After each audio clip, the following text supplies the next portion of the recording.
जैसे विद्युत धारा एवं आवेश, ठीक है, इसे कवर करेंगे। उसके बाद चालक व कुचालक क्या होता है ये कवर करेंगे। फिर विद्युत परिपथ के बारे में, और फिर ओम का नियम, प्रतिरोध और विद्युत शक्ति, इंड्रिफ्ट वेलोसिटी से इलेक्ट्रॉन ऋणात्मक से धनात्मक सिरे की ओर चलते हैं, चलते थे और चलते रहेंगे। बैटरी के प्लस वाले हिस्से का विभव ज्यादा होता है, बैटरी के माइनस वाले हिस्से का विभव क्या होता है, कम होता है। आपके अच्छे खासे काम को जो खराब करे वही प्रतिरोध है। प्रतिरोधकता किसी वस्तु का एक ऐसा गुण है जो कि प्रकृति पर डिपेंड करता है। आप हेलो हेलो हेलो, तो हेलो बच्चों, क्या हाल चाल, कैसे हैं आप लोग। स्वागत है आप सभी का एक बार फिर से फिजिक्स वाला के PW हिंदी मीडियम के अमेजिंग से प्लेटफॉर्म पर, अमेजिंग से यूट्यूब चैनल पर, जहां पर मैं आकाश श्रवण आप सभी का फिजिक्स मास्टर, आप सभी का फिजिक्स टीचर, आप सभी का फिजिक्स वरी, आपको जैसा कि हर बार की तरह आज फिर आपको पढ़ाने आया हूं फिजिक्स फिजिक्स फिजिक्स।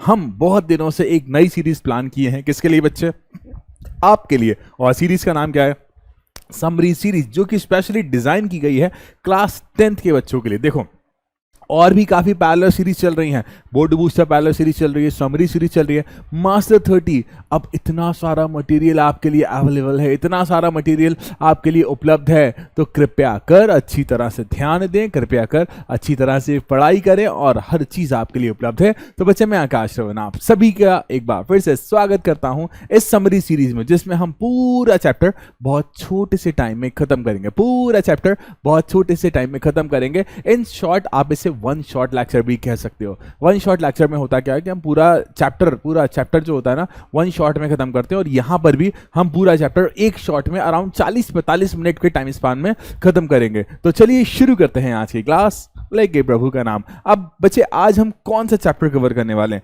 आज हम कवर करने वाले हैं द चैप्टर जिसका नाम है विद्युत। कौन सा चैप्टर कवर करेंगे बच्चे, एक चैप्टर जिस चैप्टर का नाम क्या है बच्चे, विद्युत, ठीक है। विद्युत अंग्रेजी में बोलते हैं इलेक्ट्रिसिटी।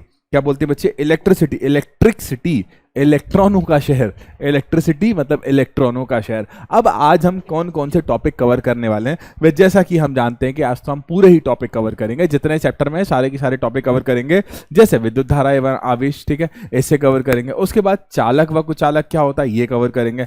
फिर विद्युत परिपथ के बारे में, और फिर ओम का नियम, प्रतिरोध और विद्युत शक्ति। इन शॉर्ट में आपको बता दूं कि हम पूरा का पूरा चैप्टर कवर करने वाले हैं। तो बच्चे, देरी की क्या बात, हम शुरू कर देते हैं बिना समय व्यर्थ किए आज की क्लास। अब जैसा कि आज का पहला टॉपिक, इस चैप्टर की शुरुआत ही जहां से होती है, दैट इज आवेश। तो आज जो पहला टॉपिक है वो हम पढ़ने वाले हैं, टॉपिक का नाम है विद्युत आवेश। अब बच्चे देखो, पहले तो इस थ्योरी को पढ़ने से पहले कुछ बातें आपको मेरी सुनना पड़ेंगी।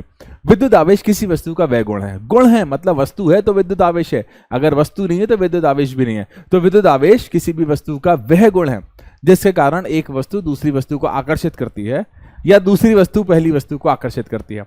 तो विद्युत आवेश क्या है, विद्युत आवेश किसी भी वस्तु का गुण है। क्या है बच्चे, विद्युत आवेश किसी भी वस्तु का क्या है बच्चे, गुण है। अगर विद्युत आवेश है तो एक वस्तु दूसरी वस्तु का, अरे यार आपने बचपन में खेल किया होगा, किसी की बर्थडे पार्टी में जाते होगे, किसी की बर्थडे पार्टी में जाते हो ना, तो बलून को ऐसे सर में रब करके दीवार पर चिपका देते होगे। अब वो बलून दीवार पर कैसे चिपक जाता है, कभी सोचा आपने, कभी सोचा आपने? क्योंकि आप जब बलून को रब कर देते हो ना, तो उस बलून पर क्या आ जाता है, विद्युत आवेश। अंग्रेजी में से कहते हैं चार्ज, अंग्रेजी में से क्या कहते हैं बच्चे, चार्ज। तो जब हम किसी बलून को सर पर रब करते हैं तो बलून पर चार्ज आ जाता है, जिसकी वजह से वो दीवार पर जाकर क्या हो जाता है, चिपक जाता है। तो विद्युत आवेश किसी वस्तु का ऐसा गुण है जिसके कारण वह वस्तु दूसरी वस्तु को आकर्षित करती है, सम टाइम आकर्षित और साथ ही साथ प्रतिकर्षित भी करती है। अब बच्चे देखो, आवेश जो होता है ना, दो प्रकार के होते हैं। आवेश कितने प्रकार के होते हैं बच्चे, दो प्रकार के होते हैं। एक होता है धन आवेश और एक होता है ऋण आवेश, है ना। आवेश को क्यू से प्रदर्शित किया जाता है, मैं लिख भी देता हूं।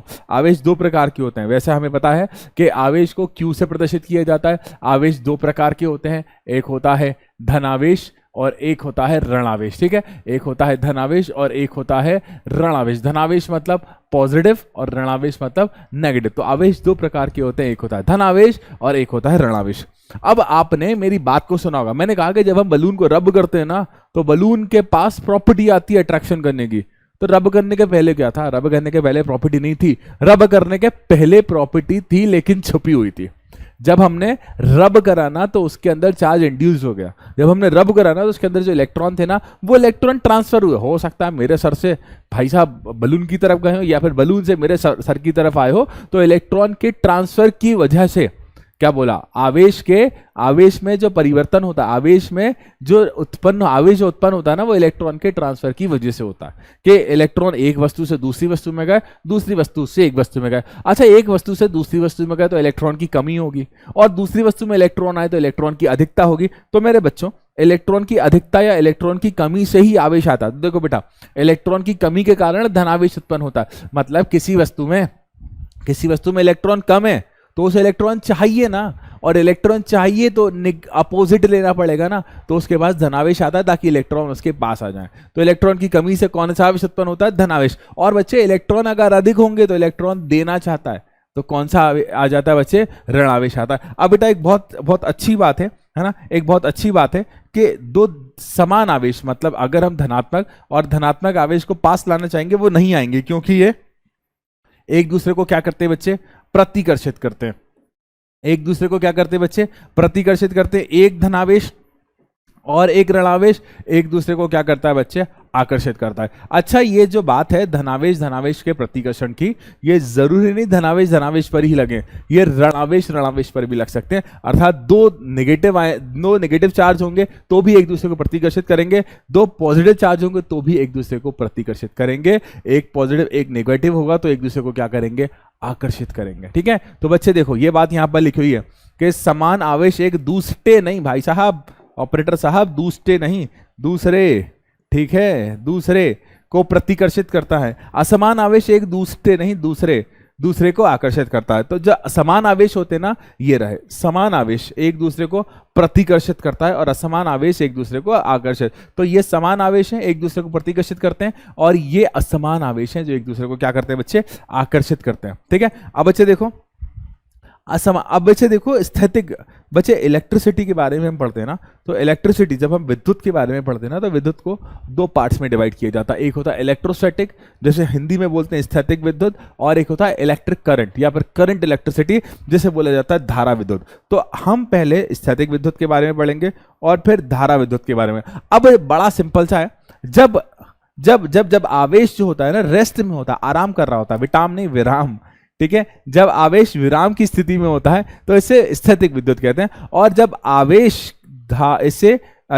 गति में होता है तो इसे धाता नहीं धारा, ठीक है, क्या कहते हैं बच्चे, धारा विद्युत कहते हैं। तो बेटा देखो, जब भी आवेश विराम में होता है ना, जब भी आवेश आराम कर रहा होता है, जब भी आवेश रेस्ट में होता है, तो जब हम रेस्ट में रखे हुए आवेश की स्टडी कर रहे होते हैं ना, तो इसे स्थैतिक विद्युत कहते हैं। ठीक है, क्या कहते हैं, स्थैतिक विद्युत। और जब वही आवेश चल रहा होता है और चलते हुए आवेश की स्टडी करते हैं तो इसे कहा जाता है धारा विद्युत। तो चलो बढ़ते हैं अगले टॉपिक की तरफ। अब देखो, आवेश संरक्षण का जो नियम है ना, इसके साथ साथ मैं आपको एक और बात बताऊंगा। ठीक है, आवेश संरक्षण का नियम देखो भाई साहब, आवेश को ना तुमने बनाया ना मैंने बनाया, आवेश को ना मैंने बनाया ना तुमने बनाया। जब ये दुनिया बनी थी, जब ये संसार बना था, तब से आवेश है। ये दुनिया जब बनी थी, जब ये संसार जब बना था, तब से आवेश है, तब से आवेश है, आवेश था और आवेश रहेगा। इसे ना मैंने बनाया ना तुमने बनाया, आवेश था, है और रहेगा। तो मेरे प्यारे बच्चों, बात कुछ ऐसी है कि आवेश था, आवेश है और आवेश रहेगा। कब तक रहेगा? जब तक ये ब्रह्मांड है, जब तक ये संसार है। अर्थात आवेश को ना बनाया जा सकता है ना खत्म किया जा सकता। जो आपने बनाया नहीं है उसे खत्म कैसे करोगे? तो ना ही आवेश को उत्पन्न किया जा सकता, ना ही समाप्त किया जा सकता, बस इसे एक पिंड से दूसरे पिंड में ट्रांसफर किया जा सकता है। तो आवेश को ना ही बनाया जा सकता, ना ही उत्पन्न किया जा सकता, बस इसे एक पिंड से दूसरे पिंड में स्थानांतरित किया जा सकता है। जब ऐसे एक पिंड में से दूसरे पिंड में स्थानांतरित किया जा सकता है, तो विद्युत आवेश को ना ही उत्पन्न किया जा सकता और ना ही विनाश किया जा सकता है। इसका सिर्फ एक पिंड से दूसरे पिंड में स्थानांतरित किया। जिसे तुमने बनाया नहीं है उसे तुम खत्म कैसे करोगे? है ना, कहते ना कि अमर है, अमर आवेश, अमर है, अमर आवेश, अमर है। जब तक संसार है, जब तक दुनिया है, जब तक ब्रह्मांड है, आवेश रहेगा, याद रखना। तो मेरे प्यारे बच्चों, आगे बढ़ते हैं। ठीक है, इसके बाद हम पढ़ते हैं विद्युत धारा एवं आवेश के बारे में। हम इसके बाद किसके बारे में पढ़ेंगे? अच्छा देखो, आवेश से संबंधित एक और बात है जो कि यहां दी नहीं है। ठीक है, मैं इसे यहां पर बताता हूं। आवेश का क्वांटीकरण, टॉपिक का नाम क्या है? आवेश का क्वांटीकरण। ठीक है, क्वांटाइजेशन ऑफ चार्ज बोलते हैं आवेश का, ठीक है, क्वांटीकरण। ठीक है, शायद हिंदी में मुझसे मात्राओं की गलती हो जाए, याद रखना, आवेश का क्वांटीकरण। अब आवेश के क्वांटीकरण के आधार पर, आवेश के क्वांटीकरण की सहायता से आप क्या कर सकते हो? आवेश के क्वांटीकरण की सहायता से किसी भी वस्तु पर आवेश का मान निकाल सकते हो। आवेश मतलब क्या होगा? Q। और इसका मान निकालने का एक बड़ा सिंपल सा फॉर्मूला है, और that is Q is equal to NE। Plus minus भी हम लगा देते हैं, धनावेश के लिए प्लस, ऋणावेश के लिए माइनस। तो Q क्या है बच्चे यहाँ पर? Q का तात्पर्य यहाँ पर है आवेश। Q का तात्पर्य किससे है बच्चे? आवेश है, ठीक है। Q का मतलब क्या हो गया? आवेश, ठीक है। N का मतलब हो गया बच्चे नंबर ऑफ इलेक्ट्रॉन, ठीक है, मतलब इलेक्ट्रॉनों की संख्या, ठीक है। और E का मतलब एक इलेक्ट्रॉन पर आवेश, तो एक इलेक्ट्रॉन पर आवेश होता है 10 की पावर 19 की कोटि का, 10 की पावर -19 की कोटि का, और इसकी जो वैल्यू होती है that is E is equals to 1.6 into 10 की पावर -19। याद रखना बच्चे, ये वैल्यू आपको नींद में भी पूछ लेना कोई तो तुरंत बता देना, इतनी स्ट्रांगली याद होना चाहिए ये वैल्यू। क्या वैल्यू है कि भाई साहब E is equals to 1.6 into 10 की पावर -19, मतलब एक इलेक्ट्रॉन पर आवेश का मान कितना होता है? 1.6 इंटू 10 की पावर -19। अब आवेश के क्वांटीकरण के सूत्र से, फिर से बोल रहा हूं, आवेश के क्वांटीकरण के सूत्र से आप क्या क्या कर सकते हो? आवेश के क्वांटीकरण के सूत्र की सहायता से आप किसी भी वस्तु पर आवेश निकाल सकते हो। और याद रखना जहां पर ये जो n होता है ना, नंबर ऑफ इलेक्ट्रॉन, n हमेशा 1 हो सकता है, 2 हो सकता है, 3 हो सकता है, 4 हो सकता है, 5 हो सकता है, 6, 7, 8, 9, 10, 11, 12, 13, 14, 15, 16 ले जाओ, जहां तक ले जाओ, लेकिन पूर्ण गुणज में होगा, कंप्लीट होगा। मतलब ये जो 1 2 3 के कंप्लीट गुणज में होगा आवेश, ठीक है। मतलब यहां पर 1 2 3 4 5 पॉइंट में नहीं आएगा n का मान कभी भी। तो n 1.2 नहीं हो सकता, n 1.3 नहीं हो सकता, n 9.2 नहीं हो सकता, n 1.3 नहीं हो सकता, n 7.2 नहीं हो सकता। n का मान सदैव एक पूर्ण डिजिट होगा, एक कंप्लीट डिजिट होगा। याद रखना इस बात को, इससे बेसिस पर क्वेश्चन पूछे जाते हैं। जैसे आपको चार्ज दे दिया और पूछा कि क्या ये आवेश संभव है, क्या ये आवेश संभव है, तो आपको आवेश का मान रखना है, E का मान इसके नीचे ले आना और n का मान निकालना है। यदि n का मान कंप्लीट आता है तो बढ़िया चल रहा है, और n का मान अगर पॉइंट में आता है मतलब गड़बड़ चल रही है, ठीक है। तो बच्चे हमने यहां पर सीखी बातें कुछ ना कुछ आवेश से संबंधित। अब यहां पर हमारा अगला टॉपिक स्टार्ट होता है विद्युत धारा। अब पहली बात, विद्युत धारा पढ़ने से पहले मैं आपको विद्युत चालक के बारे में बताऊंगा। ऐसे पदार्थ जिसमें से आवेश प्रवाहित हो सकता है उसे विद्युत चालक कहते हैं। ऐसे पदार्थ जिनमें से आवेश प्रवाहित हो सकता है उन्हें क्या कहते हैं? विद्युत चालक कहते हैं।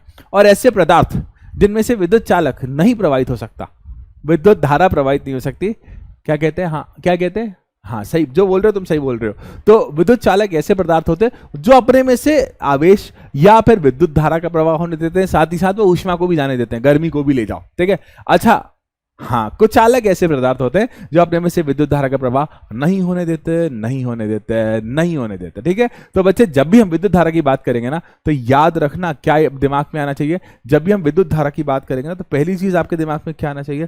पहली चीज आपके दिमाग में आना चाहिए, सही कह रहे हो, चालक। क्या याद आना चाहिए बच्चे? चालक। यदि आपके पास चालक नहीं है तो विद्युत धारा भी नहीं हो सकती। अब देखो, जब भी किसी चालक में से आवेश प्रवाहित होता है, क्या फिर से सुना मेरे? जब भी किसी चालक में से, मान लो मेरे पास ये बिजली का तार है, मान लो मेरे पास एक बिजली का तार है, इस बिजली के तार में से, ठीक है, इस बिजली के तार में से धारा प्रवाहित हो रही है। क्या प्रवाहित हो रही है? मतलब इसमें से क्या प्रवाहित हो रहा है? आवेश, ठीक है। क्या प्रवाहित हो रहा है? आवेश। तो मेरे बच्चों, यदि किसी चालक में से आवेश प्रवाहित हो रहा है तो इसका मतलब क्या है? उसमें से धारा प्रवाहित हो रही है। याद रखना। तो मेरे प्यारे बच्चों, ठीक है, क्या कहानी कुछ ऐसी है कि यदि किसी चालक तार में से आवेश प्रवाह हो रहा है और हम उस आवेश प्रवाह को समय के सापेक्ष नापते हैं। किसके सापेक्ष नापते हैं? समय के सापेक्ष नापते हैं। तो उस आवेश प्रवाह को जब हम समय के सापेक्ष नापते हैं तो वो कहलाता है विद्युत धारा, और इसे प्रदर्शित किया जाता है I से, और इसका जो सूत्र होता है बड़ा सिंपल सा, I इज इक्वल टू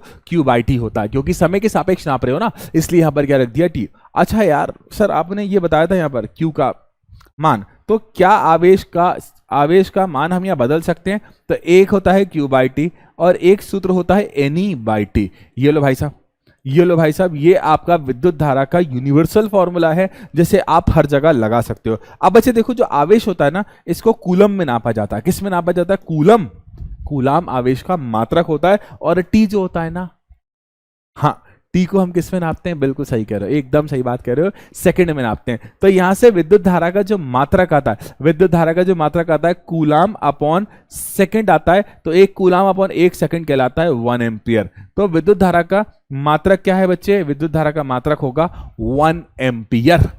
विद्युत धारा का मात्रक क्या होगा बच्चे? 1 एम्पियर। याद रखना, याद रखना, याद। वैसे तो छोटी छोटी बातें होती हैं, इन छोटी छोटी बातों से हम बड़े बड़े कॉन्सेप्ट, बड़े बड़े क्वेश्चंस को चुटकियों में कर देते हैं।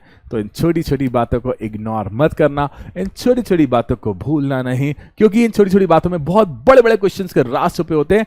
अच्छा देखो, मान लो किसी विद्युत चालक तार में से 1 कूलाम आवेश प्रवाहित हो रहा। कितना? 1 कूलाम आवेश प्रवाहित हो, तो उसमें से कितने इलेक्ट्रॉन प्रवाहित होंगे? तो उसमें से 6 × 10⁻18। देखो इसका अगर पूरा मान निकालोगे ना तो ये आएगा 6.25 × 10⁻18। इतने इलेक्ट्रॉन्स फ्लो हो रहे होंगे जब भी किसी चालक में से 1 कूलाम का आवेश प्रवाहित हो रहा होता है। अब बच्चे देखो, ध्यान से समझना, ये थी बातें कुछ विद्युत धारा के बारे में। अब यहां पर विद्युत धारा के मात्रक के बारे में दिया। अच्छा देखो, विद्युत धारा के मात्रक से पहले मैं आपको विद्युत धारा की दिशा बताता हूं, ठीक है? विद्युत धारा सदैव धनात्मक से ऋणात्मक, किसी भी बैटरी के धनात्मक से ऋणात्मक सिरे की ओर प्रवाहित होती है। कौन से सिरे की ओर बच्चे? धनात्मक से ऋणात्मक सिरे की ओर प्रवाहित होती है। ओ भाई, ठीक है, कहां से कहां तक बच्चे? धनात्मक से ऋणात्मक सिरे की ओर प्रवाहित होती है। ठीक है, चलो चलो चलो आ जाओ वापस। ठीक है, धनात्मक से ऋणात्मक सिरे की ओर प्रवाहित होती है। ठीक है, अच्छा इसे दूसरे शब्दों में मैं ऐसे कहूंगा कि पॉजिटिव से नेगेटिव। पॉजिटिव क्या है बच्चे? उच्च विभव। पॉजिटिव क्या है बच्चे? उच्च विभव। ठीक है, और नेगेटिव क्या है बच्चे? निम्न विभव। तो बच्चे विद्युत धारा का जो प्रवाह होता है ना, वो उच्च विभव से निम्न विभव की दिशा में होता है। कहां से कहां होता है बच्चे? उच्च विभव से निम्न विभव की ओर होता है। ठीक है, अब बेटा विद्युत धारा का जो प्रवाह होता है ना, वो उच्च विभव से निम्न विभव की और होता है। अब बेटा देखो, जैसा कि मैंने आपको परिभाषा पहले ही बताई हुई है कि 1 एम्पियर बराबर 1 कूलाम बटा 1 सेकंड। ठीक है, 1 एम्पियर बराबर 1 कूलाम बटा 1 सेकंड। तो बेटा देखो, जब भी किसी चालक में से 1 कूलाम आवेश 1 सेकंड के लिए प्रवाहित होता है तो इसे 1 एम्पियर कहा जाता है ना। क्या बोला? जब भी किसी चालक में से 1 कूलाम का आवेश प्रवाहित हो रहा है, कितनी देर के लिए? 1 सेकंड के लिए प्रवाहित हो रहा है, तो इसे कितना कहा जाता है? 1 एम्पियर। क्या कहा जाता है? 1 एम्पियर। अब अच्छा देखो, इसके अलावा कुछ और छोटी छोटी यूनिट्स भी होती हैं। इसके अलावा कुछ और छोटी छोटी भी यूनिट होती हैं, जैसे मिली एम्पियर। क्या होती है बच्चे? Milli ampere. अब बेटा देखो, मिली एम्पियर जो है 10⁻³ और माइक्रो एम्पियर 10⁻⁻6 एम्पियर होता है। ये भी छोटी छोटी है, इन्हें भी यूज किया जाता है। ठीक है, इसे 1 mA या मिली एम्पियर भी बोलते हैं, और इसे माइक्रो एम्पियर बोलते हैं, जो यहाँ लिखा नहीं है। अब बच्चे आगे बढ़ते हैं। अब बेटा देखो, इलेक्ट्रॉन का बहाव, सबसे इंपॉर्टेंट बात यह है। ठीक है, सबसे इंपॉर्टेंट बात यह है जिसे मैं डिटेल में समझा रहा हूं, यहां देखना। मान लो हमारे पास एक बिजली का तार है। ठीक है, इस बिजली के तार में से मैंने जोड़ दी एक बैटरी। इस बिजली के तार में से क्या जोड़ दी बच्चे? मैंने एक बैटरी। अब बच्चे ये प्लस हिस्सा है, ये माइनस हिस्सा है। अब आप जानते हो कि विद्युत धारा जो होगी प्लस से माइनस की ओर, इस दिशा में विद्युत धारा प्रवाहित हो रही होगी प्लस से माइनस में, तो ये विद्युत धारा की दिशा है। लेकिन इलेक्ट्रॉन के ऊपर ऋणात्मक चार्ज होता है। इलेक्ट्रॉन के ऊपर कौन सा चार्ज होता है? नेगेटिव चार्ज होता है। यार इलेक्ट्रॉन के ऊपर नेगेटिव चार्ज होता है तो वो तो धनात्मक की तरफ जाएगा ना। वो जब ये इलेक्ट्रॉन धनात्मक की तरफ जाएगा तो इलेक्ट्रॉन के बहाव की दिशा ये होगी। जो मैं येलो वाले एरो बना रहा हूं ना, ये किसकी दिशा होगी बच्चे? इलेक्ट्रॉन के बहाव की दिशा होगी, येलो वाले एरो। क्यों? क्योंकि इलेक्ट्रॉन पर ऋणात्मक चार्ज होता है, और ऋणात्मक किसकी तरफ आएगा? धनात्मक की तरफ। तो ये जो दिशा होती है ना, ये होती है इलेक्ट्रॉन के बहाव की। देखो यहां पर चित्र बना हुआ, तो मैं और लिख देना यहां पर कि धारा कहां से कहां जाती है? पॉजिटिव से नेगेटिव। लेकिन electron negative to positive. Electron धारा कहां? पॉजिटिव से नेगेटिव, लेकिन इलेक्ट्रॉन नेगेटिव से लेकर पॉजिटिव की ओर जाते हैं, जाते थे और जाते रहेंगे। अच्छा देखो, जिस वेग से जाते हैं ना, उसे बोला जाता है ड्रिफ्ट वेलोसिटी। ड्रिफ्ट वेलोसिटी से ही इलेक्ट्रॉन ऋणात्मक से धनात्मक सिरे की ओर चलते हैं, चलते थे और चलते रहेंगे। ठीक है, इसी के साथ अब हम अगले टॉपिक की तरफ बढ़ते हैं, जिसका बहुत अच्छा टॉपिक है, जिसका नाम है चालक। चालक एक ऐसा पदार्थ होता है जिसमें से विद्युत धारा का प्रवाह करा सकते हो। अरे जहां से विद्युत धारा चली जाए, जहां से विद्युत धारा निकल जाए, विद्युत धारा का रास्ता चालक कहलाता है। जहां से विद्युत धारा जाना चाहती, जहां से विद्युत धारा जा सकती, जहां से विद्युत धारा जाएगी, वो क्या कहलाएगा? चालक। चालक चालक। तो चालक एक ऐसा पदार्थ होता है जो अपने में से विद्युत आवेश को आराम से जाने देता है, कोई दिक्कत नहीं देता। अच्छा देखो, एक बहुत अच्छी बात बताता हूं, कोई भी चालक चालक क्यों है? कोई भी चालक, चालक क्यों, चालक नहीं चालक, कोई भी चालक चालक इसलिए है क्योंकि उसके पास फ्री इलेक्ट्रॉन्स उपस्थित हैं। क्या उपस्थित है? Free electron. अगर किसी वस्तु के पास बहुत सारे फ्री इलेक्ट्रॉन्स है ना, अगर किसी वस्तु के पास बहुत सारे फ्री इलेक्ट्रॉन है ना, तो वो क्या कर सकता है? अपने में से विद्युत धारा का प्रवाह कर सकता है। तो किसी भी वस्तु के पास यदि बहुत सारे फ्री इलेक्ट्रॉन उपस्थित है, यदि किसी भी वस्तु के साथ किसी की वस्तु के पास बहुत सारे फ्री इलेक्ट्रॉन उपस्थित हैं, तो वो अपने में से विद्युत धारा का प्रवाह होने देगा। और यदि अपने में से विद्युत धारा का प्रवाह होने देगा तो वो क्या कहलाएगा? चालक। जो विद्युत का चालन करते हैं उन्हें क्या कहते हैं? चालक। अब बेटा सुनो ध्यान से, ठीक है। अब अच्छे चालक में धारा के प्रवाह का प्रतिरोध कम करते हैं। अच्छे चालक जो होता है ना, धारा के प्रवाह के प्रतिरोध को कम करते हैं। कुछ चालकों में धारा का प्रवाह की प्रतिरोधकता बहुत अधिक होती है, मतलब जिसमें कम प्रतिरोध वो एक अच्छा चालक, जिसमें कम प्रतिरोध वो एक अच्छा चालक होता है, होता था और होता रहेगा, ठीक है। अब बेटा कुछ उदाहरण देखते हैं। ये कापर का तार, कापर का तार, कापर मतलब तांबे का तार। ये देखो चांदी का तार, देखा है चांदी का तार, ये चांदी का तार, एल्यूमिनियम, तांबा, जस्ट ऐसे बहुत सारे हो सकते हैं यार। वैसे तो सबसे अच्छा चालक मैं आपको बता दूं, चांदी होता है। चांदी, अगर आपके पास बहुत पैसा है, अगर आप बहुत अमीर हो, तो आपके घरों में जो इलेक्ट्रिक वायरिंग कराते हो वो चांदी की करा देना, ठीक है बच्चा। तो भाई इसी के साथ आगे बढ़ते हैं। लो भाई, ये चालक का उल्टा होता है। चालक कहता है मैं विद्युत धारा जाने दूंगा, कुछ चालक कहता है मैं विद्युत धारा नहीं जाने दूंगा।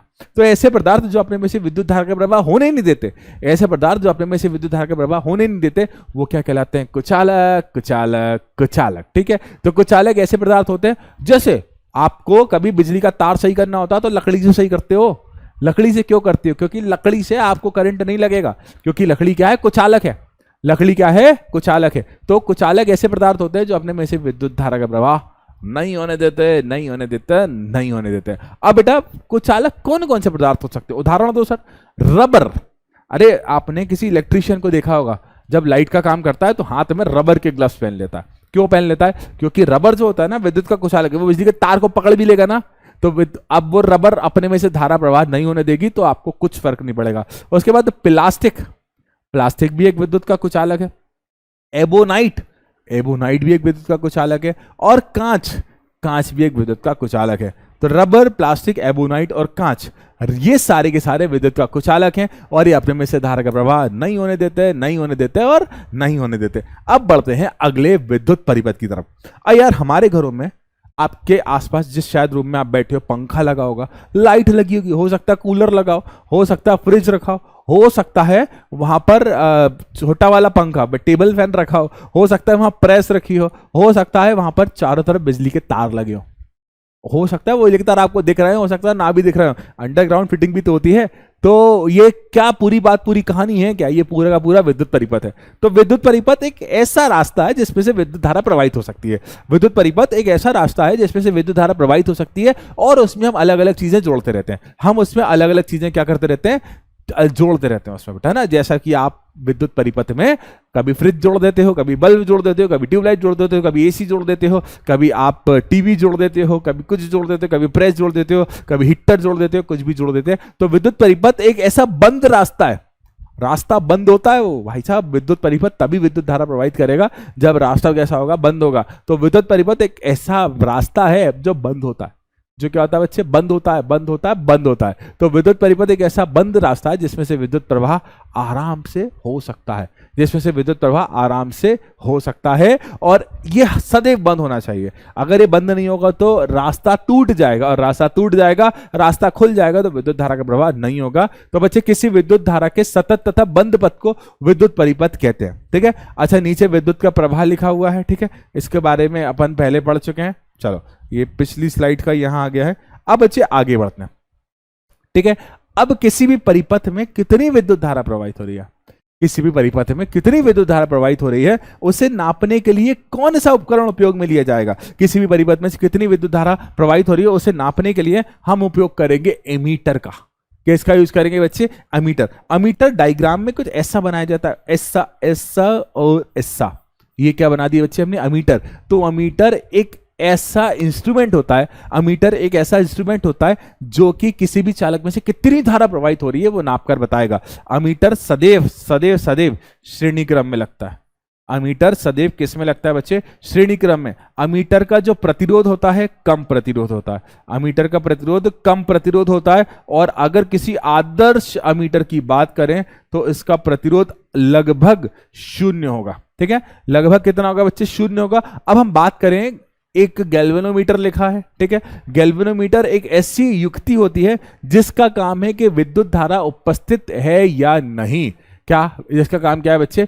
विद्युत धारा उपस्थित है या नहीं। अच्छा, गैल्वेनोमीटर आप देखोगे कुछ ऐसा दिखता है। ठीक है, इसमें ऐसा ऊपर की तरफ 0 होता है, यहां पर 1 होता है, यहां पर 1, यहां पर 2, यहां पर 2। तो गैल्वेनोमीटर एक ऐसा उपकरण होता है जो कि विद्युत धारा की उपस्थिति का पता लगाता है।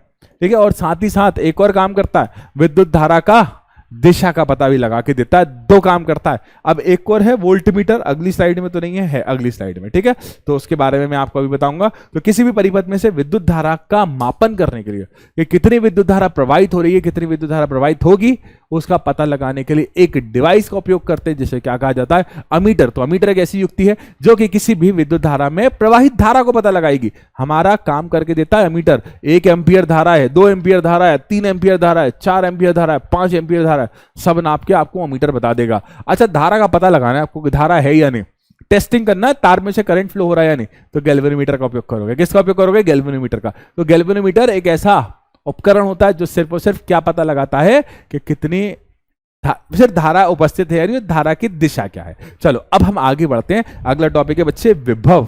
ठीक है, विभवांतर। ठीक है, अब बच्चे देखो, विद्युत धारा प्रवाहित क्यों होती है? विद्युत धारा प्रवाहित होने का कारण है विभवांतर। विद्युत धारा कभी भी हम किसी डिवाइस या फिर किसी ऐसी युक्ति से लेंगे, जैसे सेल से लेंगे, तो सेल से विद्युत धारा प्रवाहित कैसे होती है? 1 सेकंड में से पानी पी लो। हाँ, तो विद्युत धारा प्रवाहित कैसे होती है?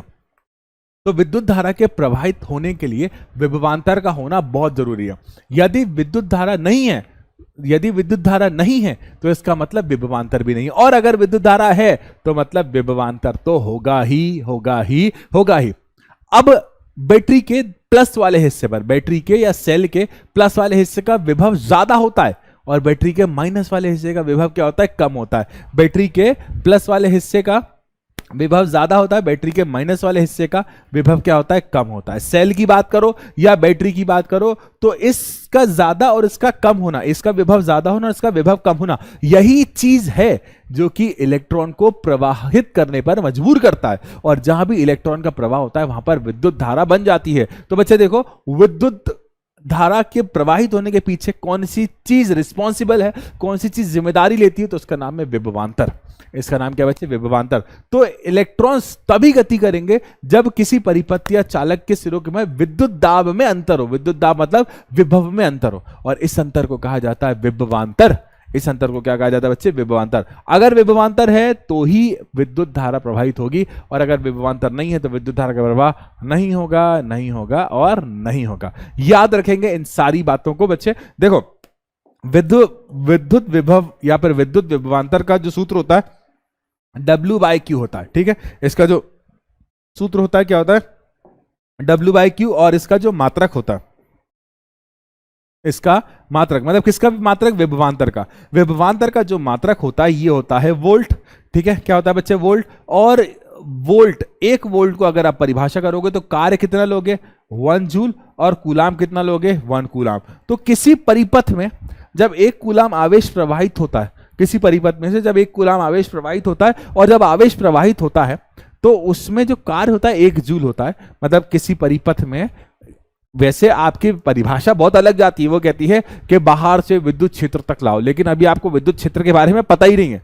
अभी आपको विद्युत क्षेत्र के बारे में पता ही नहीं है, 12th क्लास में पढ़ोगे। तो ऐसा है कि एक विद्युत आवेश को अनंत से किसी आवेशित बॉडी तक लाने पर, अनंत से किसी आवेशित वस्तु तक लाने पर, ये एक वस्तु है जिसके पास पहले से ही बहुत सारा आवेश है। अब आप एक आवेश प्लस Q को उठाकर यहां तक लाओगे तो कुछ ना कुछ कार्य करोगे, तो उस कार्य को ही कहा जाता है विभव।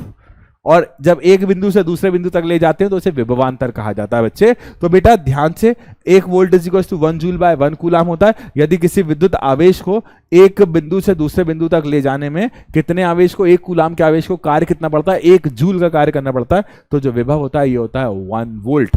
ठीक है बच्चा, चमका, जल्दी बताओ चमका या नहीं, चमक गया होगा। ठीक है, अब ये रहा वोल्टमीटर। अब वोल्टमीटर क्या करेगा, अरे अमीटर एम्पियर करंट को नाप रहा था, तो वोल्टमीटर वोल्ट विभव को नापेगा। ठीक है, तो वोल्टमीटर एक ऐसी युक्ति है जो कि विभव को नापती है। वोल्टमीटर एक ऐसी युक्ति है जो किसको नापती है, विभव को नापती है। तो बच्चे देखो, विभवांतर की माप जिस यंत्र के द्वारा की जाती है उसे वोल्टमीटर कहा जाता है। तो बच्चे जिस यंत्र की सहायता से आप विभवांतर नापोगे ना उसे क्या कहेंगे बच्चे, वोल्टमीटर। देखो एक बहुत प्यारा सा विचित्र सा चित्र आपके सामने बना हुआ है, ये रहा विभवांतर। देखो आपके स्कूल की लैब में या फिर किसी ऐसे अप्लायंसेस की शॉप पर जाओगे, या फिर आप देखना ट्यूबवेल की मोटर होती है, ट्यूबवेल की मोटर को ऑन करने का स्विच होता है ना, उसमें अमीटर, वोल्टमीटर, गैल्वेनोमीटर लगे हो सकते हैं। तो वहां पर ऐसा डिवाइस लगी होगी जो वोल्टेज नापकर बताएगी, जो क्या वही वोल्टमीटर होता है, वही वोल्टमीटर होता है। तो ये क्या करता है, ये नापकर बताता है कि कितना विभव है या कितना विभवांतर है। अब अच्छा देखो, ये परिभाषा आ गई, जिस परिभाषा की मैंने बात करी थी ना, कि यदि किसी विद्युत धारावाही चालक के दो बिंदुओं के मध्य एक कूलाम आवेश को एक बिंदु से दूसरे बिंदु तक ले जाने में 1 जूल कार्य करना पड़े, तो उन बिंदुओं के बीच विभवांतर 1 वोल्ट होता है। मैंने आपको इससे पहले वाली स्लाइड में बताया है कि यदि एक कूलाम आवेश को एक बिंदु से दूसरे बिंदु तक ले जाने में 1 जूल कार्य करना पड़ता है ना, तो जो विभवांतर होता है ना वो कितना होता है, 1 वोल्ट। लो भाई, वो जो मैंने बताया था ना वो यहां पर आ गए। ठीक है, तो 1 volt is equal to 1 joule upon 1 coulomb. ये 2 क्यों लिख दिया भैया, 2 क्यों लिख दिया, ये 1 वोल्ट अपॉन 1 कूलाम। ठीक है, 1 joule is equal to 1 volt upon 1 coulomb. अब बच्चे देखो, याद रखना, वोल्टमीटर जो होता है ना सदैव समांतर क्रम में जुड़ेगा। वोल्टमीटर सदैव किस में जुड़ेगा बच्चे, समांतर क्रम में। तो वोल्टमीटर को समांतर क्रम में जोड़ना चाहिए, और जो वोल्टमीटर का जो प्रतिरोध होता है बहुत ज्यादा होना चाहिए। ठीक है, बहुत अधिक होना चाहिए, प्रतिरोध बहुत अधिक, लगभग अनंत होना चाहिए, इतना ज्यादा होना चाहिए कि अनंत। समांतर क्रम में जुड़ा है, ये तार है, तार में से आपने यहां से जोड़ दिया वोल्टमीटर, अब तार में से करंट यहां जाना चाहिए, लेकिन अगर इसमें प्रतिरोध नहीं होगा तो करंट यहां से जाने लगेगा, बाईपास रास्ता बन जाएगा। तो इसलिए ऐसा वोल्टमीटर लो जिसका प्रतिरोध इतना ज्यादा हो कि वो करंट को जाने ही ना दे। ये लिखा हुआ पार्श्व क्रम मतलब पैरेलल कॉम्बिनेशन में जोड़ा जाना चाहिए। अब लो भाई साहब, सेल क्या होता है, सेल एक ऐसी युक्ति होती है जो अपने अंदर केमिकल भरी रखती है। आपने सेल के साथ कभी ना कभी वैज्ञानिक एक्सपेरिमेंट करे ही होंगे, तोड़ के देखा ही होगा। तो सेल एक ऐसी युक्ति होती है जो अपने अंदर बहुत सारा करंट भरे होती है, बहुत सारा केमिकल भरे होती है, और उस केमिकल से हमको देती है करंट। तो सेल एक ऐसी युक्ति होती है जो कि क्या करती है, हाँ सही कह रहे हो, रासायनिक ऊर्जा को विद्युत ऊर्जा में परिवर्तित करती है। अरे हमें तो विद्युत धारा देती है, और विद्युत धारा के लिए विभव का अंतर बहुत जरूरी है, मतलब हमें देती है विभवांतर। क्या देती है बच्चे, विभवांतर। तो सेल एक ऐसी युक्ति है जो रासायनिक ऊर्जा का उपयोग कर दो सिरों के मध्य विभवांतर उत्पन्न करती है, जिससे आवेश चल सकते हैं और विद्युत धारा उत्पन्न हो सकती है। ठीक है, तो आराम से एक शब्द में बोल सकते हो कि सेल एक ऐसी युक्ति होती है जो रासायनिक ऊर्जा को विद्युत ऊर्जा में परिवर्तित करती है। ठीक है, रासायनिक ऊर्जा कुछ ना कुछ केमिकल लोचा होता है वहां पर। अब केमिकल लोचा होता है तो दो बिंदुओं के मध्य विभवांतर बनता है, एक जगह ज्यादा और एक जगह कम, और विभव का अंतर जहां जहां होगा वहां आवेश प्रवाहित होंगे, और जब आवेश प्रवाहित होंगे, अरे आवेश का प्रवाहित तो विद्युत धारा है। आपने इस तरह के सेल का उपयोग बहुत किया होगा, टीवी के रिमोट में डाले होंगे, डाले है ना, खेल खिलौने में डाले होंगे बचपन में, वो रिमोट वाली कार होती है ना, बचपन में खूब चलाई होगी, उसमें डाले होंगे आपने। आजकल तो चार्जिंग वाली आ गई, लेकिन पहले यही। अच्छा, टीवी के रिमोट में डाले होंगे, घड़ी, दीवार पर घड़ी लटकी होती है ना, उस दीवार की घड़ी में भी ऐसे सेल लगाए होंगे। ये जो अक्सर देखी हुई चीजें हैं, ये क्या देता है हमें, विभवांतर देता है, और विभवांतर के वजह से क्या प्रवाहित होती है, विद्युत धारा। याद रखना मेरे प्यारे प्यारे बच्चों। अब बच्चे आगे बढ़ते हैं, ओम का नियम पढ़ते हैं। अब ओम एक साइंटिस्ट है, सर जॉर्ज साइमन ओम नाम था उनका। जॉर्ज साइमन ओम ने एक बहुत प्यारा सा नियम दिया, उस नियम को ओम का नियम कहा। जॉर्ज साइमन ओम के अनुसार यदि भी किसी चालक में आप विभव लगाते हो तो क्या प्रवाहित होती है, धारा। यदि किसी चालक में विभवांतर लगाते हो तो क्या प्रवाहित होती है बच्चे, धारा। यदि किसी चालक में से आप विभवांतर लगाते हो तो क्या प्रवाहित होती है, धारा। ठीक है, यदि किसी चालक में से विभवांतर करते हो तो क्या प्रवाहित होती है बच्चे, धारा। ठीक है, अब जितना ज्यादा विभव उतनी ज्यादा धारा, जितना ज्यादा विभव उतनी ज्यादा क्या होती है, धारा होती है। तो किसी भी चालक के सिरों के मध्य विभवांतर उसकी धारा को निर्धारित करता है। जितना ज्यादा विभवांतर उतनी ज्यादा धारा। ठीक है, जितना ज्यादा विभवांतर उतनी ज्यादा धारा, यही का ओम का नियम है भाई साहब। ओम का नियम कहता है कि किसी भी चालक के सिरों के मध्य आप जितना विभवांतर लगाओगे, जितनी दमदार बैटरी लगाओगे, जितनी शानदार बैटरी लगाओगे, उतना ज्यादा विभव बनेगा। तो किसी भी चालक के सिरों के मध्य उत्पन्न विभवांतर उसमें प्रवाहित धारा के समानुपाती होता है। दूसरे शब्दों में कहें कि जो धारा होती है ना वो विभव से बनती है। धारा जो होती है विभव से, जितनी ज्यादा धारा होगी मतलब उतना ज्यादा विभव लगा हुआ। लेकिन शर्त ये है कि तार का तापमान समान होना चाहिए। तार के तापमान के अलावा मैं कुछ और बातें भी बोल देता हूं। तार का तापमान तो समान होना ही चाहिए, इसी के साथ साथ तार का लंबाई भी एक समान होना चाहिए, तार की मोटाई भी एक समान होना चाहिए। यदि लंबाई और मोटाई में कोई परिवर्तन होता है, यदि लंबाई और मोटाई में कोई परिवर्तन होता है तो बस विद्युत धारा में भी परिवर्तन हो जाता है, तो ओम का नियम फेल हो जाता है। तो ओम का नियम तभी सत्य है जब भौतिक अवस्थाओं में कोई परिवर्तन ना हो। यदि भौतिक अवस्थाओं में किसी तरह का परिवर्तन होता है तो ओम के नियम में भी परिवर्तन हो जाता है, हम लगा ही नहीं पाते। अच्छा, ओम का नियम हर जगह नहीं लगता।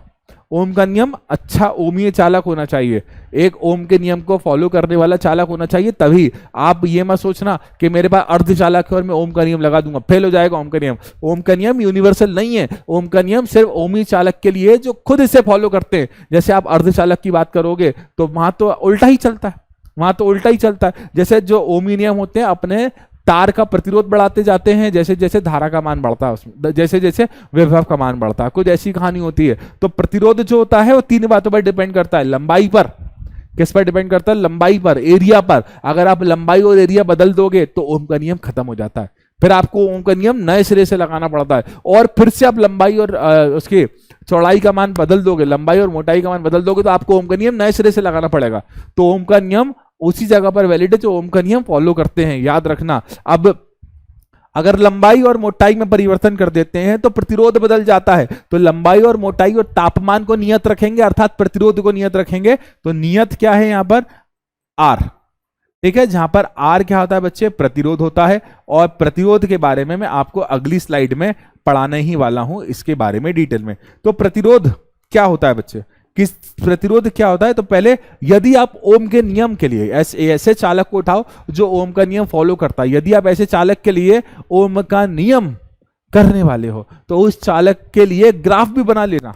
और जब ग्राफ भी बना लोगे ना तो हमेशा एक सीधी रेखा मिलेगी, हमेशा एक सीधी लाइन मिलेगी। क्या मिलेगी बच्चे? सीधी लाइन मिलेगी। तो यदि आप ओम के नियम के लिए वीआई ग्राफ बनाते हो तो आपको ये जो लाइन है ना, इसका जो झुकाव होता है, इसका जो स्लोप होता है, वो सदैव एक स्ट्रेट लाइन मिलता है। और ये स्ट्रेट लाइन जो होता है, स्ट्रेट लाइन का जो स्लोप होता है वो प्रतिरोध को दिखाता है। स्ट्रेट लाइन का जो झुकाव होता है ना वो प्रतिरोध को दिखाता है, ठीक है। तो यदि आप प्रतिरोध का मान निकालना चाहते हो, यदि आप प्रतिरोध का मान ग्राफ से निकालना चाहते हो तो y अक्ष में परिवर्तन अपॉन में x अक्ष में परिवर्तन, y अक्ष में परिवर्तन अपॉन में x अक्ष में परिवर्तन, इन दोनों बातों को लगाकर देखेंगे आप, ठीक है, ठीक है, ठीक है। चमका। तो ओम का नियम 1820 में जॉर्ज साइमन ओम नाम के वैज्ञानिक ने दिया था, जिनके अनुसार किसी भी चालक में प्रवाहित धारा विभव पर निर्भर करती है। विभव बढ़ा दो धारा भी बढ़ जाएगी, विभव कम कर दो धारा भी कम हो जाएगी। लेकिन शर्त यह है तापमान, क्षेत्रफल, उसका अनुप्रस्थ काट का क्षेत्रफल और लंबाई नियत होना चाहिए, क्योंकि अगर ये बदल गया तो प्रतिरोध बदल जाएगा। और ओम का नियम तभी वैलिड है जब प्रतिरोध नियत होगा। तो प्रतिरोध बदल गया, ओम का नियम भी बदल जाता है। चलो अब बेटा प्रतिरोध के बारे में बात करेंगे। अब प्रतिरोध क्या है? तुम जैसे अभी मेरी क्लास देख रहे हो, इतने में तुम्हारा कोई दोस्त आ जाए, तुम्हारा मन लगा था बढ़िया पढ़ाई में, बढ़िया मजे से पढ़ रहे थे, मन लग गया था, दिल लग गया था, लेकिन अचानक से आपका दोस्त आ गया तो आपका पढ़ाई से मन हट गया, वही प्रतिरोध है।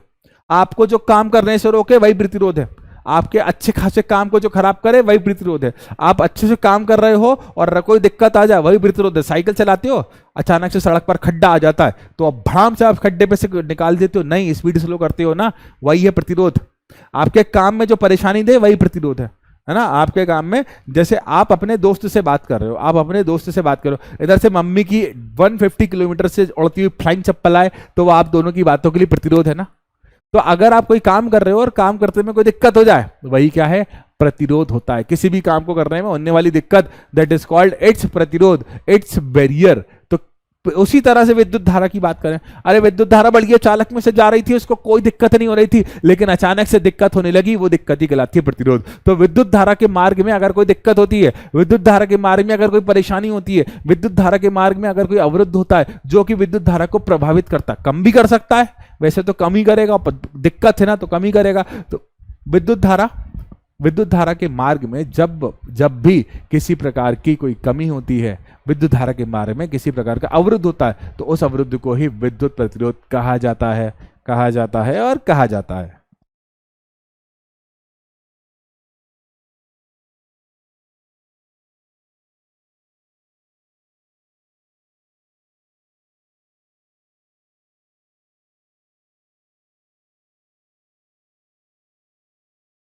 Okay okay okay.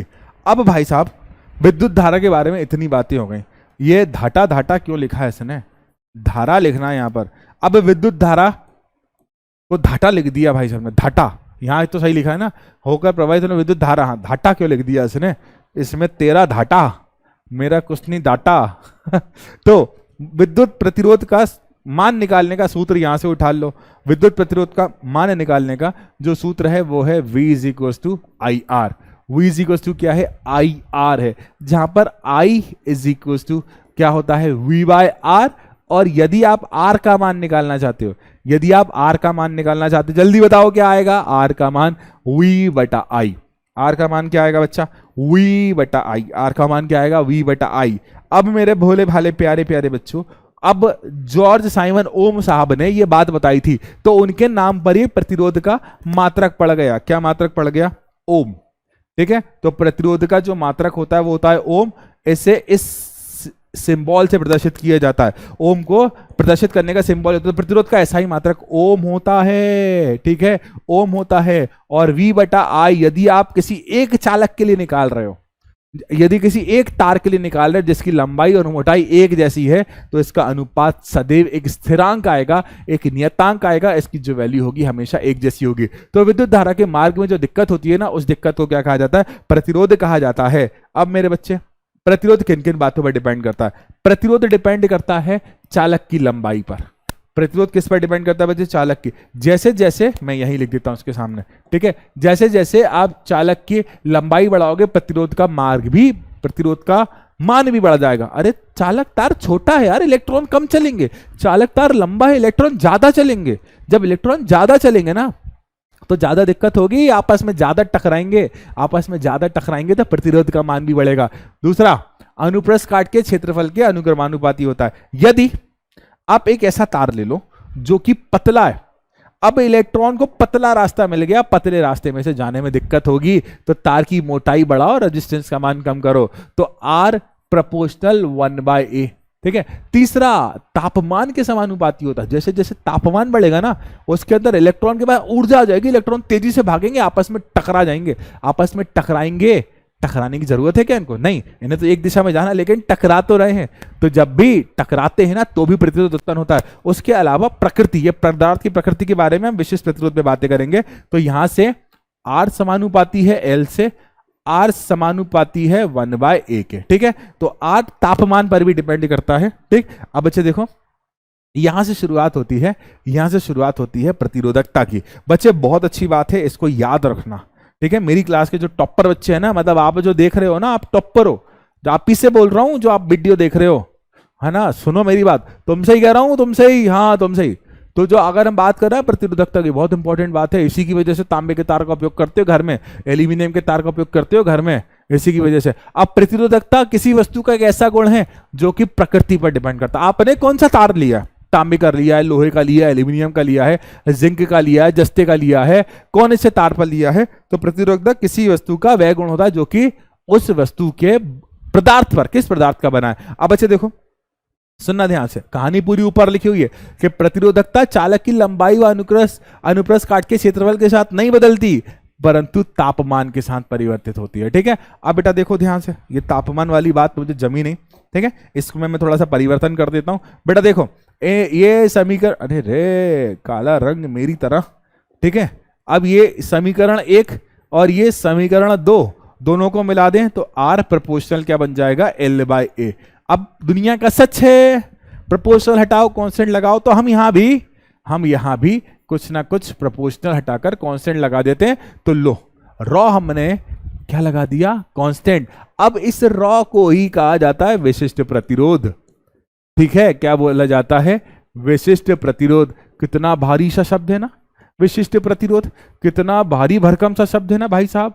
तो इतना भारी भरकम सा शब्द जब है, इतना भारी भरकम सा शब्द जब है, तो इस भारी भरकम से शब्द को हम आसानी से क्यों नहीं बोलते, हम आसानी से बोल देते हैं प्रतिरोधकता। ठीक है, प्रतिरोधकता। अब बेटा देखो, घरों में तांबा व एल्यूमिनियम के उपयोग इसलिए किया जाता है क्योंकि उनकी प्रतिरोधकता बहुत कम होती है। ठीक है बच्चे, इनकी प्रतिरोधकता बहुत कम। अब बच्चे जो धातुओं व मिश्र धातुओं का प्रतिरोधकता परिसर होता है वो 10⁻⁸ से लेकर 10⁻⁶ होता है। ठीक है बच्चे, आगे बढ़ते हैं। अब प्रतिरोधों का श्रेणी क्रम। अब कभी कभी होता क्या है कि हमें ज्यादा प्रतिरोध चाहिए, हमारे पास छोटे छोटे प्रतिरोध हैं लेकिन हम चाहते हैं हमें ज्यादा प्रतिरोध मिल जाए। अब क्या करें, दिक्कत हो गई, परेशानी हो गई। अब या फिर हमारे पास बड़े बड़े प्रतिरोध है और हम चाहते हैं छोटा प्रतिरोध मिल जाए। अब क्या करें, दिक्कत हो गई, परेशानी हो गई। अब क्या करें यार, परेशानी तो है। अब परेशानी आई है तो हल निकालना तो काम है, दिक्कत आई है तो इस दिक्कत को हल करना तो हमारा काम है। तो आज हम इस दिक्कत को भी हल करना सीखते हैं। कैसे हल करेंगे इस बात को समझते हैं अपन कि प्रतिरोधकता का श्रेणी क्रम और समांतर क्रम क्या होता है। ठीक है, जब हमें कम प्रतिरोध चाहिए होता है, जब प्रतिरोध के मान को कम करना होता है तो श्रेणी क्रम का उपयोग करोगे। ठीक है, और जब प्रतिरोध के मान को बढ़ाना होगा तो समांतर क्रम का उपयोग करोगे। ठीक है, याद, अच्छा उल्टा बोल दिया, जब उल्टा बोल दिया, मैं इसके लिए अपने आप को हिट भी कर रहा हूं, सॉरी। ठीक है, जब प्रतिरोध के मान को बढ़ाना होगा, जब प्रतिरोध के मान को बढ़ाना होगा तो श्रेणी क्रम, और जब प्रतिरोध के मान को कम करना होगा तो समांतर क्रम। ठीक है, सॉरी 2 मिनट हमारी जबान फिसल गई। ठीक है, जब प्रतिरोध के मान को बढ़ाना, मतलब छोटे छोटे प्रतिरोध से ज्यादा प्रतिरोध चाहिए तो श्रेणी क्रम, और जब बड़े बड़े प्रतिरोध से कम प्रतिरोध चाहिए तो समांतर क्रम का उपयोग करेंगे। तो चलिए शुरू करते हैं इस डेरिवेशन को। तो मेरे पास 3, 1 2 और 3। ठीक है, 3 प्रतिरोध है। अच्छे लग रहे हैं कि नहीं लग रहा है, नहीं लग रहे यार, अच्छे नहीं लग रहे यार, अच्छे से एक प्रतिरोध, दूसरा प्रतिरोध और तीसरा प्रतिरोध। एक प्रतिरोध R1, दूसरा प्रतिरोध R2, तीसरा प्रतिरोध R3। ठीक है, अब बच्चे देखो, इसमें से विद्युत धारा प्रवाहित करने के लिए आपने एक सेल या बैटरी तो लगाना पड़ेगा। जैसे आप विद्युत धारा प्रवाहित करोगे तो विद्युत धारा कितनी हो जाएगी, I। पहले वाले को भी I मिलेगी, दूसरे वाले को भी I मिलेगी, तीसरे वाले को भी I मिलेगी। तो विद्युत धारा I। अच्छा गाना है ना ऐसा कुछ, I नहीं, ऐसे कुछ गाना है शायद, है ना। तो यहां विभवांतर हो जाएगा V1, इसका विभवांतर V2, इसका विभवांतर V3। तो बच्चों हमें निकालना है तुल्य प्रतिरोध। तुल्य प्रतिरोध तो ओम के नियम से, कौन से नियम से बच्चे, ओम के नियम से। आपको मुझसे पहले ओम का नियम याद आ जाना चाहिए। तो ओम के नियम से क्या होता है, V = IR। अब ऐसे ही हम R1 के लिए निकालेंगे, ऐसे ही हम R2 के लिए निकालेंगे, ऐसे ही हम R3 के लिए निकालेंगे। तो R1 के लिए V = IR की जगह V1 = IR1। सबूत आपके सामने, V1 = IR1। अब देखो R2 के लिए V2 = IR2, R3 के लिए V3 = IR3। बढ़िया, ठीक है, मजा आ गया। V1 = IR1, V2 = IR2 और V3 = IR3। ये किसके लिए था, R1 के लिए। ये किसके लिए था, R2 के लिए। ये किसके लिए, R1 के लिए। लेकिन हम तो तुल्य प्रतिरोध, हम तो तुल्य विभव निकालेंगे। तो कुल विभव क्या होता है, V = V1 + V2 + V3। अरे V की जगह ओम के नियम से तुमने IR पुट कर देना है, V1 की जगह ओम के नियम से तुमने IR पुट कर देना है। ठीक है, V2 की जगह तुमने क्या पुट कर देना है, IR2। V3 की जगह तुमने क्या पुट कर देना है, IR3। अब बच्चा I कॉमन ले लो, जैसे कॉमन लोगे तो R1 + R2 + R3। तो IR लो, I से I उड़ा दो तो R = R1 + R2 + R3। ठीक है, चमका या नहीं। अब हो सकता है 4 प्रतिरोध हो तो प्लस में R4 लगा दो, हो सकता है 5 हो प्लस में R5 लगा दो, हो सकता है 2 हो तो R = R1 + R2 में बात खत्म।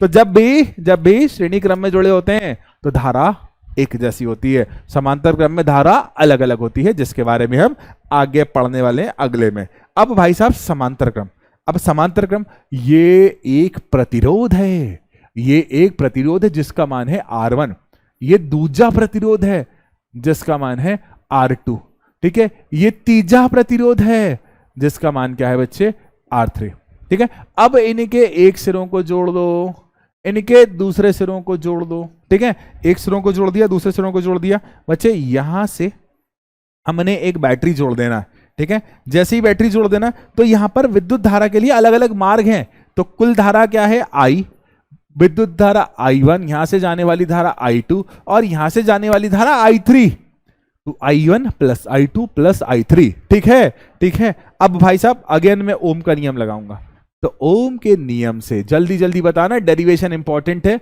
अक्सर आता है एग्जाम में। तो ओम का नियम, क्या आपको ओम का नियम याद है? क्या आपको ओम का नियम याद है? तो V is equal to I R. समांतर क्रम की खासियत यह है कि इसके पास अगर विभव V है तो इसके पास भी विभव कितना होगा? V होगा, और इसके पास भी विभव कितना होगा? V होगा। समांतर क्रम की खासियत है ये कि V इज इक्वल टू क्या होता है? IR। V is equal to क्या होता है? IR।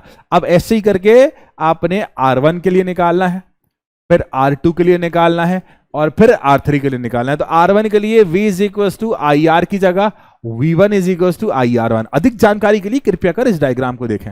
अरे यार विद्युत धारा ने निकाली, सॉरी, लगता है मैंने पानी नहीं पिया है। यहां से विद्युत धारा निकालोगे तो I is equal to V बटा R। अब पहले वाले प्रतिरोध की धारा निकालो तो I is equal to V बटा R। अब फिर से मेरे उसी डायलॉग को सुने कृपया, अधिक जानकारी के लिए यहां देखें R1 और I1, तो इसलिए मैंने R1 और I1 पुट कर देना है। दूसरे वाले प्रतिरोध के लिए जाओ तो I2 और R2 हो जाता है, तो I2 is equal to V बटा R2। और तीसरे वाले के लिए आ जाओ तो विद्युत धारा कितनी है? I3 is equal to V बटा R3। अब कुल धारा I is equal to I1 plus I2 और प्लस में I3। I का मान है तो हमने यहां से पुट कर देना, ऊपर से क्या है? दैट इज V बटा R। I1 का मान तुमने यहां से पुट कर देना है V बटा R1। I2 का मान तुमने यहां से पुट कर देना है V बटा R2। I3 का मान V बटा R3। V लेकर उड़ा दो, तो 1 बटा R इज इक्वल टू 1 बटा R1 प्लस 1 बटा R2 प्लस 1 बटा R3।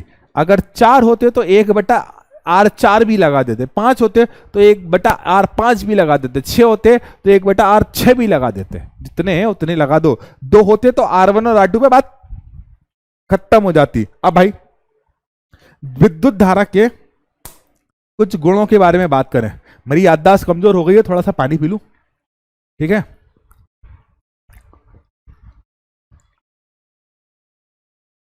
माफ कीजिएगा, आपके कुछ सेकंड्स खराब करें। अब जो विद्युत धारा प्रवाहित होती है ना, वो ऐसे ही नहीं रुकती। अब जो विद्युत धारा प्रवाहित होती है ना, वो ऐसे नहीं रुकती। विद्युत धारा अपने साथ साथ कुछ प्रभाव भी डालकर जाती है। जैसे जिस तार में से, जिस चालक में से विद्युत धारा प्रवाहित होगी ना, उस चालक के ताप को बढ़ा देगी, उस चालक को गर्म कर देगी, उस चालक को क्या कर देगी? गर्म। और इसे कहा जाता है विद्युत धारा का ऊष्मीय प्रभाव। अब ऊष्मीय प्रभाव की बात करें तो किसी भी उत्पन्न ऊष्मा विद्युत धारा के वर्ग के समानुपाती होती है। मतलब जो हीट होगी ना, ये समानुपाती होगी I² के। अच्छा, प्रतिरोध के समानुपाती होती है, हीट समानुपाती होगी समय के, और विद्युत धारा समय के समानुपाती होती है। तो जो H होगा ये प्रोपोर्शनल होगा टाइम के। ये से तीनों को जूल के नियम भी कहते हैं। इसे क्या कहते हैं? जूल के नियम, ठीक है। अब अच्छा देखो, जैसे कि हीटर, प्रेस आदि में हमें चाहिए ही होता है ये काम, इसी से तो काम है। प्रेस का गर्म करके कपड़े कर दो, गर्म करके कपड़ों में फेर दो। अच्छा, हीटर क्या करता है? गर्मी देता है हमें, तो इनमें हमें चाहिए ही होता है। लेकिन कंप्यूटर फालतू गर्म होता है यार, मोबाइल फालतू गर्म होता है यार, हमें उसकी जरूरत ही नहीं है। लेकिन फिर भी विद्युत धारा अपने प्रभाव डालकर जाती है, कुछ ना कुछ प्रभाव डालकर जाती है, जिससे एक प्रभाव, जिसमें से एक प्रभाव है विद्युत धारा का ऊष्मीय प्रभाव। जिस भी चालक में से विद्युत धारा प्रभावित है, उस चालक के तापमान को बढ़ा देगी, और इसे कहा जाता है विद्युत चालक का ऊष्मीय प्रभाव। ठीक है बच्चा, अब बेटा आगे बढ़ते हैं। आई थिंक 2 टॉपिक बचे होंगे, ठीक है। तापी प्रभाव हो गया है, ठीक। अब बच्चे विद्युत धारा के तापी प्रभाव। ठीक है। विद्युत धारा के तापीय प्रभाव का हमने जो सूत्र निकाला था वो ऐसा था ना कि H प्रोपोर्शनल आई स्क्वायर, ठीक है, H proportional R, H proportional T. क्यों ना मैं इन तीनों को मिलाकर लिख दूं, तो H इज इक्वल टू क्या आएगा, I square R T, H is equal to I square R T, H is equal to I square R T, ठीक है। ये डायरेक्टली सूत्र दिया हुआ नीचे, ऊष्मा का जो सूत्र दिया है आई स्क्वेयर आर टी होता है, डायरेक्टली दिया हुआ, और मैंने ये बात पहले ही आपने बता दी थी। अब लो भाई साहब विद्युत शक्ति। अब किसी भी उपकरण को आप विद्युत धारा दे रहे हो, किसी भी उपकरण को आप विद्युत धारा दे रहे हो, वो विद्युत धारा लेकर आपको काम करके दे रहा। पंखा लगा हुआ, कूलर लगा हुआ, एसी लगा हुआ, फैन लगा हुआ, टीवी लगी हुई है, सब बदले में आपको कुछ ना कुछ काम करके दे रहा है। जो भी काम कर रहा है उसके पास शक्ति तो होगी, जो भी काम कर रहा है उसके पास शक्ति तो होगी, क्योंकि काम करने की दर को क्या कहते हैं, शक्ति। जितना काम उतनी शक्ति, ऊर्जा भी होती है, जितना काम उतनी ऊर्जा भी होता है। जितना काम करोगे कम टाइम में उतनी ज्यादा शक्ति बढ़ती जाएगी। आप पढ़ने बैठते हो, एक दिन में 10 पेज पढ़ लिया करो, अगले दिन आपकी शक्ति बढ़ जाएगी, एक दिन में 12 पेज हो जाएगा, अगले दिन 13 पेज हो जाएगा, अगले दिन 14 पेज हो जाएगा, एक दिन अगले दिन 15 पेज हो जाएगा, आपकी शक्ति बढ़ती जाएगी, याद रखना, ठीक है। अब बच्चे देखो, किसी भी विद्युत परिपथ में, किसी भी इलेक्ट्रॉनिक डिवाइस में जितनी विद्युत ऊर्जा का वो उपयोग करता है उसकी दर को शक्ति कहा जाता है। तो ऊर्जा के उपभोक्त होने की दर को शक्ति कहते हैं। मतलब कितनी ऊर्जा ले रहा है। हमारे घरों में जो बिजली का बिल आता है ना, वो उपभोक्त ऊर्जा के आधार पर ही आता है कि तुमने कितनी ऊर्जा का उपयोग कर रहे हो, और वो विद्युत शक्ति के आधार पर ही आता है, ठीक है बच्चे। अब देखो, किसी विद्युत परिपथ में उपभोग क्षयित विद्युत ऊर्जा की दर प्राप्त होती है, इसे विद्युत शक्ति कहा जाता है। अब शक्ति का जो मात्रक होता है बच्चे, वो होता है वॉट, ठीक है। अब बच्चे 1 वॉट, देखो मैं आपको सूत्र भी लिख देता हूं यहां पर। शक्ति का एक बड़ा प्यारा सा सूत्र है, P is equal to V into I, P is equal to V into I. ये यूनिवर्सल है, V की जगह आप पुट कर दो 1 वोल्ट, I की जगह पुट कर दो 1 एम्पियर, तो शक्ति कितनी हो जाएगी बच्चे, ये शक्ति हो जाएगी 1 वॉट। ये यहां पर बराबर नहीं लगाया, ठीक है बच्चा। अब बच्चे हमारे यहाँ जो बिल आता है ना, वो kWh में आता है, 1 किलोवाट घंटा। यदि आपके घरों में 1 किलोवाट का उपयोग होता है और 1 घंटे तक होता है, तो वो कहलाती है 1 किलोवाट घंटा। 1000 वाट का कोई उपकरण चल रहा है 1 घंटे तक, तो वो आपके यहाँ 1 यूनिट बिजली लेगा। कितनी यूनिट बिजली लेगा, 1 यूनिट बिजली लेगा, याद रखना। यदि 1 किलोवाट का कोई उपकरण चल रहा है, तो वो एक बार में 1 घंटे में 1 यूनिट बिजली ले लेगा, याद रखना, ठीक है। अब अच्छा देखो, इसको हम ऐसे लिखते हैं, कितनी ऊर्जा लेगा, तो 1, ठीक है, ये 1 किलोवाट, ये kW मतलब किलोवाट, और R का H that is equal to 3.6 into 10 की पावर 6 जूल, ठीक है। कितना, 3.6 इंटू 10 की पावर 6 जूल, ये बात मैंने लिखी हुई है। अब अच्छा देखो, हमारे घरों में जो बिजली का बिल आता है ना, वो kWh की फॉर्म में ही आता है।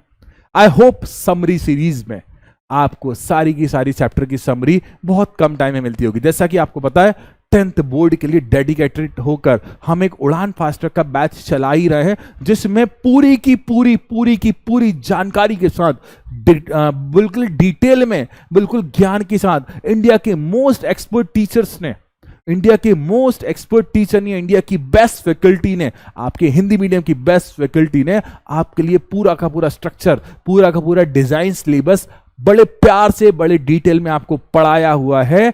तो उड़ान हिंदी एक बहुत अच्छा बैच है, हिंदी मीडियम के बच्चों के लिए सोना है, वो सोना है लिटरली। तो बच्चे अगर आप वहां से पढ़ते हो तो ये आपको सिर्फ समरी है, ठीक है। आपको चिंता नहीं, पीडब्ल्यू की ऐप पर जाना है, वहां पर आपको सब कुछ मिल जाएगा। और ऐप पर नहीं जा रहे हो तो यूट्यूब पर भी सर्च करो, सब कुछ मिल जाएगा।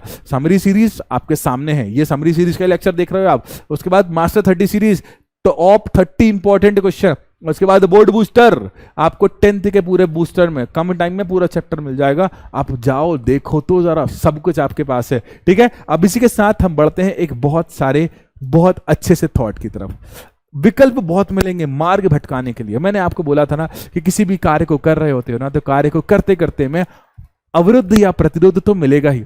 किसी भी काम को कर रहे हो ना, तो दिक्कतें तो आएंगी, परेशानी तो आएंगी ही। बस आप अपने लक्ष्य को, आप अपने डेडिकेशन को, आप अपने मोटिवेशन को कभी कम मत होने देना। बस आप ध्यान देना आपकी मंजिल का, चाहे सीधे जाओ या ऐसे जाओ, चाहे जल्दी पहुंचो या देर में पहुंचो, आपने जो टारगेट बनाना है उसे पूरा करना ही है, और आप कर रहोगे, मुझे पूरा भरोसा है और मुझे पूरी उम्मीद है। तो इसी के साथ आज की क्लास खत्म होती है बच्चों। मिलते हैं अपन बहुत जल्दी अगली क्लास में, तब तक के लिए tata bye bye and love you मेरे प्यारे प्यारे बच्चों। मिलते हैं बहुत जल्दी अगली क्लास में, तब तक के लिए tata bye bye bye bye बच्चों, तुम भी जाओ, बाय बाय, लव यू।